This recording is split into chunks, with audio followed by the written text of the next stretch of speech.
सालों पहले पीतल नगर में किशन नाम का एक किसान रहता था। वह गांव के एक जमींदार के खेत पर काम करके किसी तरह अपना घर चला रहा था।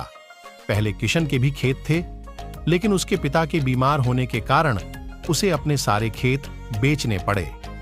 मजदूरी में मिलने वाले पैसों से पिता का इलाज कराना और घर का खर्च चलाना मुश्किल हो रहा था। वो हर दिन सोचता कि कैसे घर की स्थिति को बेहतर किया जाए। आज भी इसी सोच के साथ किशन सुबह सुबह जमींदार के खेत पर काम करने के लिए निकला। खुदाई करते समय उसकी कुदाल किसी धातु से टकराई और तेज आवाज हुई। किशन के मन में हुआ कि आखिर ऐसा क्या है यहाँ। उसने तुरंत उस हिस्से को खोदा तो वहां से एक बड़ा सा पतीला निकला। पतीला देखकर किशन दुखी हो गया। किशन के मन में हुआ कि ये जेवरात होते तो मेरे घर की हालत थोड़ी सुधर जाती। फिर किशन ने सोचा कि चलो अब खाना ही खा लेता हूं। किशन ने खाना खाने के लिए अपने हाथ की कुदाल उस पतीले में फेंक दी और हाथ मुंह धोकर खाना खाने लगा। खाना खत्म करने के बाद किशन अपनी कुदाल उठाने के लिए उस पतीले के पास पहुंचा। वहां पहुंचते ही किशन हैरान हो गया। उस पतीले के अंदर एक नहीं बल्कि बहुत सारे कुदाल थे। उसे कुछ समझ नहीं आया। तभी उसने अपने पास रखी एक टोकरी को भी उस पतीले में फेंक दिया। वो एक टोकरी भी पतीले के अंदर जाते ही बहुत सारी हो गईं। ये सब देखकर किशन खुश हो गया और उस जादुई पतीले को अपने साथ घर लेकर चला आया। वो हर दिन उस बर्तन में अपने कुछ औजार डालता और जब वो ज्यादा हो जाते तब उन्हें बाजार जाकर बेच आता। ऐसा करते करते किशन के घर की हालत सुधरने लगी। उसने इस तरह से बहुत पैसा कमाया और अपने पिता का इलाज भी करवा लिया। एक दिन किशन ने कुछ गहने खरीदे और उन्हें भी पतीले में डाल दिया। वो गहने भी बहुत सारे बन गए।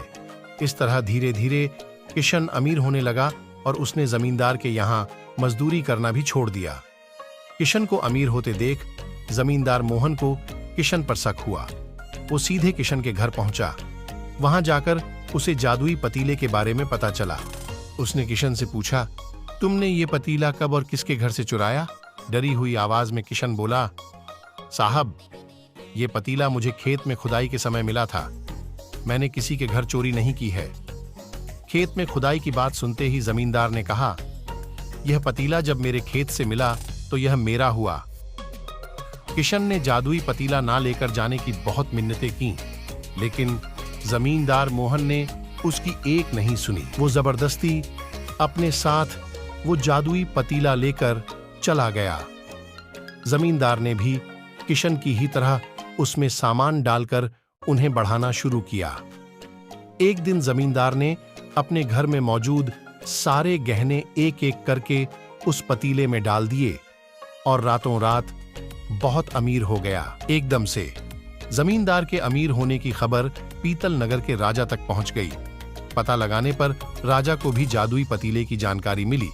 फिर क्या था, राजा ने तुरंत अपने लोगों को भेजकर जमींदार के यहां से वो पतीला राजमहल मंगवा लिया। राजमहल में उस जादुई पतीले के पहुंचते ही राजा ने अपने आसपास मौजूद सामान को उसमें डालना शुरू किया। सामान को बढ़ता देखकर राजा दंग रह गया। होते होते आखिर में राजा खुद उस पतीले के अंदर चला गया। देखते ही देखते उस पतीले से बहुत सारे राजा निकल आए। पतीले से निकला हर राजा बोलता, मैं पीतल नगर का असली राजा हूं। तुम्हें तो इस जादुई पतीले ने बनाया है। ऐसा होते होते सारे राजा आपस में लड़ने लगे और लड़कर मर गए। लड़ाई के दौरान वो जादुई पतीला भी टूट गया। जादुई पतीले के कारण राजमहल में हुई इस भयानक लड़ाई के बारे में नगर में सबको पता चल गया।